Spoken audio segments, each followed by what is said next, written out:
qui constitue aujourd'hui le cadre d'analyse largement partagé de l'histoire de l'Afrique au plan économique social. L'accent étant mis sur les impasses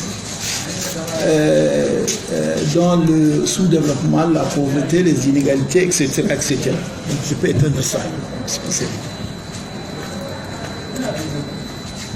Les données mobiles étant désactivées, vous devrez d'abord activer le Wi-Fi et vous connecter à un réseau. Alors, je vais d'abord fixer le décor en faisant des constats. Et très peu d'études sur le continent africain laissent de la place à l'espoir. Vous le savez autant que moi que les médias reprennent en cœur que l'Afrique s'enfonce. Elle devient de plus en plus un conservatoire des maux de l'humanité. L'image d'un continent âgé est 1000 fois ressassée par les médias, par les spécialistes, et cela semble résumer l'ensemble des perceptions que les gens ont sur l'Afrique, qui de plus en plus est confondue avec la misère, la corruption, la fraude, que l'Afrique serait la patrie de la violence, des conflits et des génocides. C'est l'image, en tout cas, que le monde a de l'Afrique. Des images d'apocalypse qui sont projetées sans arrêt. Il suffit simplement de prêter une oreille attentive à des colloques, à des conférences, dans les médias. L'Afrique est appauvrie, qu'elle est dans la spirale des conflits meurtriers. Aujourd'hui, aucun continent au monde n'offre un tel spectacle de désolation, de guerre et de famine. Donc, lentement mais sûrement, l'Afrique s'en va à dérive. C'est un constat que beaucoup de spécialistes partagent, vous connaissez bien,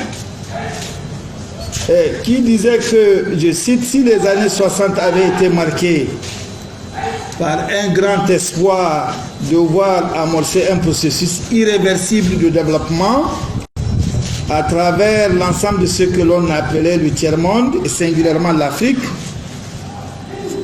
notre époque est celle de la désillusion. Le développement est en panne, sa théorie en crise, son idéologie l'objet de doutes. L'accord pour constater la faillite du développement en Afrique est hélas général. Voilà le cadre. Alors, c'est dans ces conditions qu'il faut analyser la relation entre la démographie et le développement, d'autant que cette relation fait partie justement de cette impasse, si elle n'en est pas le cœur. Alors, comment j'entends aborder le problème? Je vais le faire en plusieurs étapes. Je commencerai d'abord par répondre à la question: comment est-ce que l'Afrique s'est retrouvée au cœur de cette impasse socio-économique ou socio-démo-économique? Après avoir répondu à cette question, je vais voir d'autres aspects, dont principalement la relation entre la démographie et le développement. Dire ce qui est vrai de tout ce que vous entendez et ce qui est faux de tout ce que vous entendez. Je ne ferai pas une conférence académique. Je me contenterai d'imaginer un peu vos questionnements, vos interrogations, et essayer autant que possible d'éclairer la lanterne de tout le monde. Alors, comment l'Afrique s'est-elle retrouvée dans cette impasse? La croissance démographique est malheureusement et de façon constante sollicitée pour expliquer le retard de développement de l'Afrique en général et de l'Afrique subsaharienne en particulier. Parce que quand on dit Afrique, c'est trop vague. Il y a quand même une partie qui est plus ou moins préservée, qui est l'Afrique du Nord, et un peu l'Afrique du Sud, mais tout le reste est vraiment considéré comme dans l'impasse. Alors, comment et pourquoi? Comment est-ce que la croissance démographique est-elle impliquée, est-elle sollicitée pour expliquer, si vous voulez, le non-développement ou le mal-développement de l'Afrique?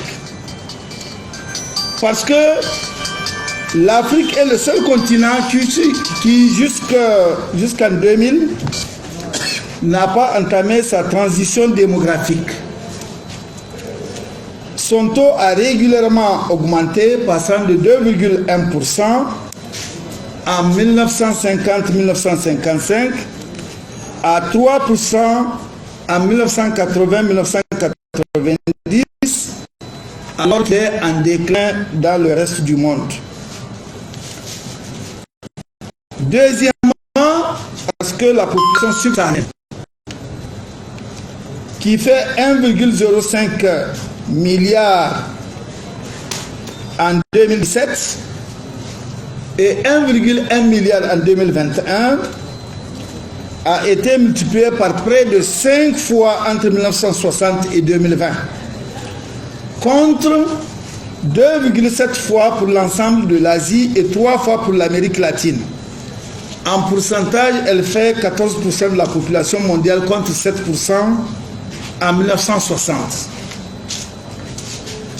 Parce que, troisièmement, entre 2000 et 2020, la population africaine a augmenté de 1,5 milliard. La population du monde, la population de l'Océanie, Asie-Océanie plutôt, a augmenté de 1,5 milliard, de l'Afrique de 1,1 milliard et de 250 millions pour l'Amérique latine. Celle de l'Europe a commencé à baisser, selon les statistiques de la division de la population des Nations Unies. Ça, c'est des statistiques qui sont vraiment crédibles.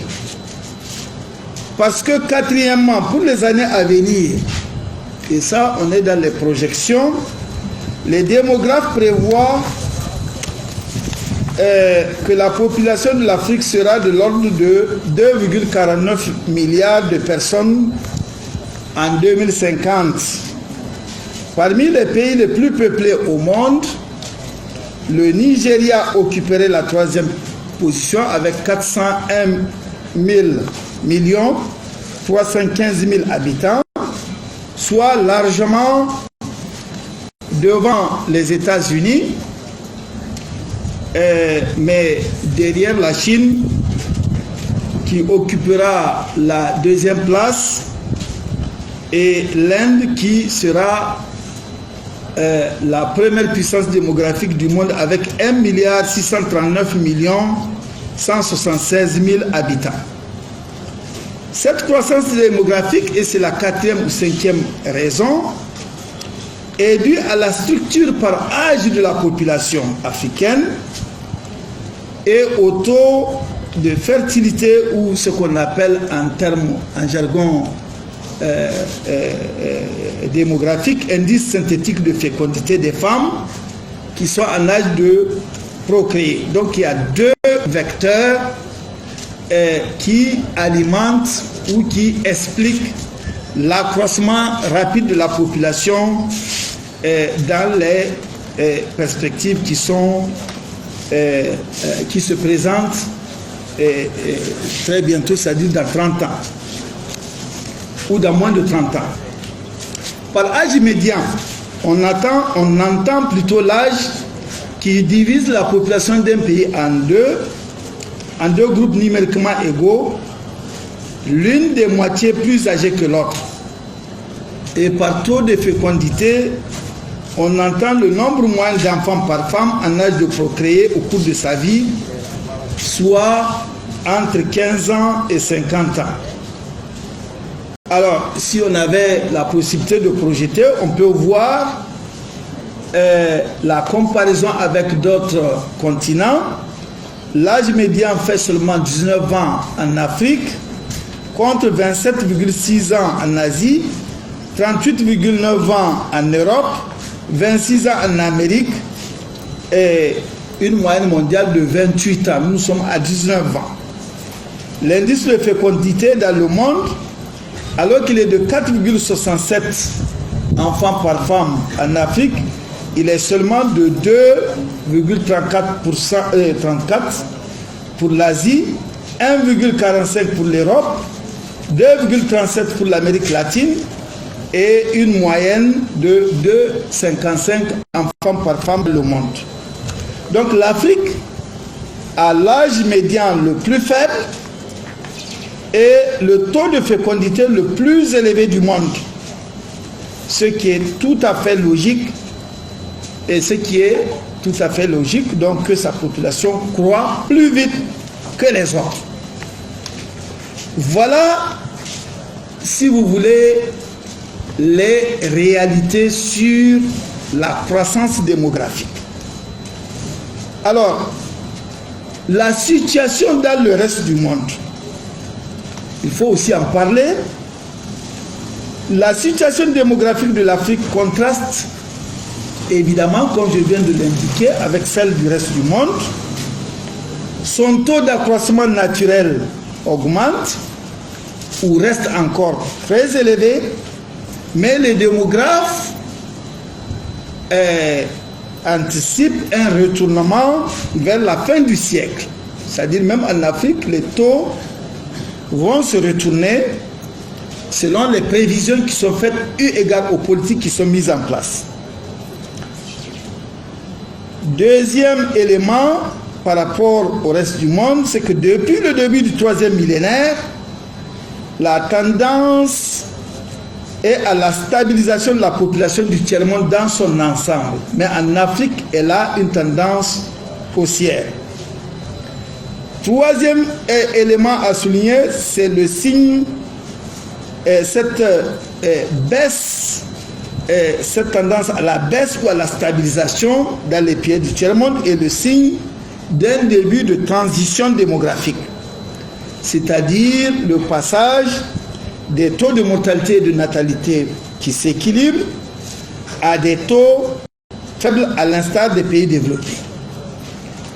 Les taux de mortalité déclinent en premier lieu, alors que la natalité reste à un niveau élevé, ce qui provoque l'accroissement de la population ou sa stabilisation dans le tiers-monde. Mais en Afrique, évidemment, il en va autrement.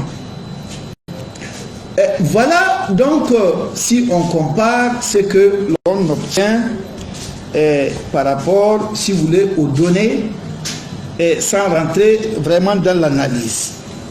Alors, par rapport à ces données, il y a des non-dits. Il y a des non-dits par rapport à la question démographique, c'est-à-dire qu'il y a de nombreuses questions qui ne sont pas posées ou sciemment éludées compte tenu de leur implication. Je vais vous en citer quelques-unes. Premièrement, quel était le poids démographique de l'Afrique avant la traite négrière et la colonisation? Parce qu'il faut répondre à ces questions pour préjuger de la forte croissance, comme on le dit, de la croissance exponentielle de l'Afrique. Il faut savoir d'abord le point de départ. Deuxième question, qu'est-ce qui a fait que la population de l'Afrique s'est ramenée de 17% avant la traite négrière à 7% aujourd'hui? Qu'est-ce qui s'est passé? comment est-ce que, au lieu que la population augmente, comme dans le reste des continents, en Afrique, en pourcentage de la population mondiale, on a enregistré une baisse. Parce que jusque-là, malgré tout, on est à 7% à peu près. Alors qu'avant la traite négrière, on était à 17%. Troisième question, la famine et les guerres sont-elles les seules causes, c'est-à-dire la baisse de la réduction de la population de l'Afrique? Il faut le dire, et à qui elles profitent, ces famines et ces guerres? Parce qu'elles n'adviennent pas par hasard. Quatrième question, quelle variable commande la croissance démographique? Là aussi, il faut le dire. Est-ce que c'est des variables économiques, c'est des variables politiques, c'est des variables culturelles, socio-culturelles, je vais dire, ou bien c'est quoi? Cinquième question, l'expérience de la Chine, qui a adopté le système une famille, un enfant, ne montre-t-il pas les limites d'une action volontariste pour réguler la croissance démographique? Ça aussi, quand même, il faut, en abordant la question, prendre en compte toutes les données produites par l'histoire et qui sont issues de l'expérience des pays qui sont supposés avoir ou être confrontés au même problème que nous. Sixième question, le cas des pays avancés. Les pays dits développés, occidentaux et autres, n'offrent-ils pas un cadre de référence pour asseoir des politiques démographiques plus adaptées? Alors, tout ce qu'il y a une septième, huitième et neuvième question.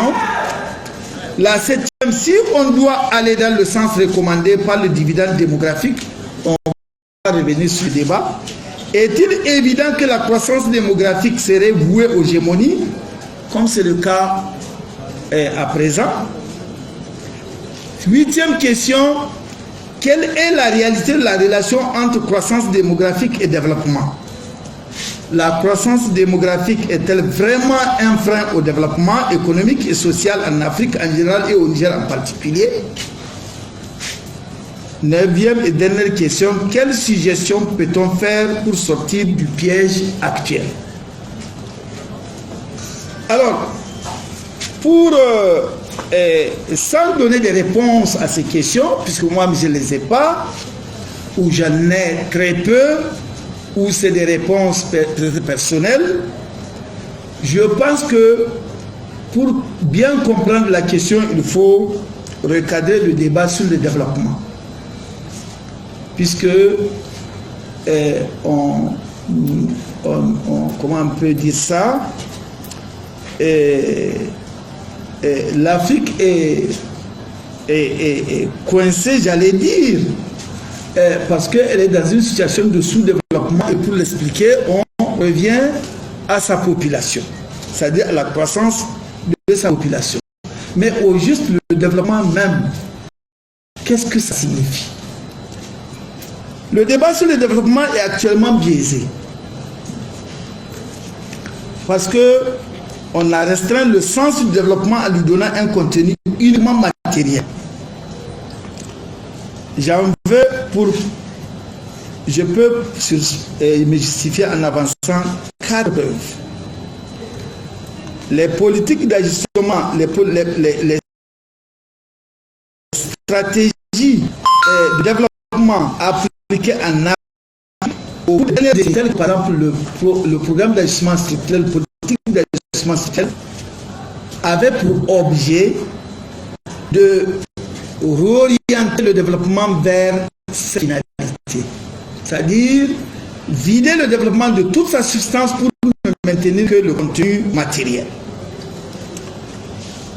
Deuxième preuve, tout est à l'encontre de l'homme et de son épanouissement. Là aussi, plus tard, je vais m'expliquer. Parce qu'on sent que, par exemple, si on prend le pass c'est fait à l'encontre de l'homme. Ce n'est pas l'épanouissement de l'homme qui est recherché. Parce que le pass a eu pour conséquence d'accroître la pauvreté. de la démultiplier, de jeter beaucoup de travail dans la rue. Et tout cela est fait à l'autel de la croissance et du développement, ce qui est insensé. Troisième raison, telles ne doivent pas être les choses. Le développement en principe s'adresse à l'homme, à ses préoccupations et cherche son bonheur exclusif. Quatrième raison, le développement cherche l'amélioration constante du bien-être de l'homme. C'est ça vraiment qui est visé, en principe. Alors, constatant ce dérapage, cette matérialisation du développement en matière saine, je crois que certains d'entre vous ont entendu parler de lui, le prix Nobel d'économie en 1998, a tenté d'abord de réconcilier le développement avec l'éthique. Parce que pendant un certain moment, le développement a été vidé de son contenu moral et éthique. Alors il a réussi à les réconcilier. Par la suite, il a affiné le concept et l'a élargi en introduisant dans l'analyse économique la notion de capacité. Derrière la notion du développement humain qu'il a développé, on veut simplement, parce que c'est lui l'initiateur, on veut simplement montrer que l'homme est au centre du développement, qu'il est au début et à la fin. Son épanouissement matériel, spirituel, politique, social et culturel est au-dessus de tout. Si on prend en compte le développement tel qu'il est défini par Amartya Sen. Le développement signifie un élargissement sans cesse croissant des libertés, c'est-à-dire qu'il est reconnu à chaque individu la liberté de choisir ce qui est conforme à ses aspirations et à ses valeurs. C'est la liberté réelle. Ça veut dire plus de justice, plus d'égalité, plus de droits,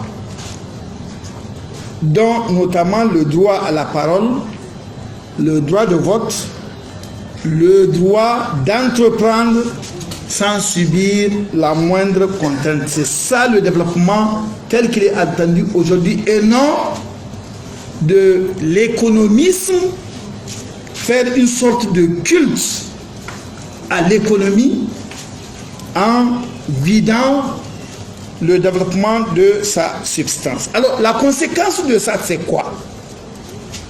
J'ai dégagé 3 conséquences.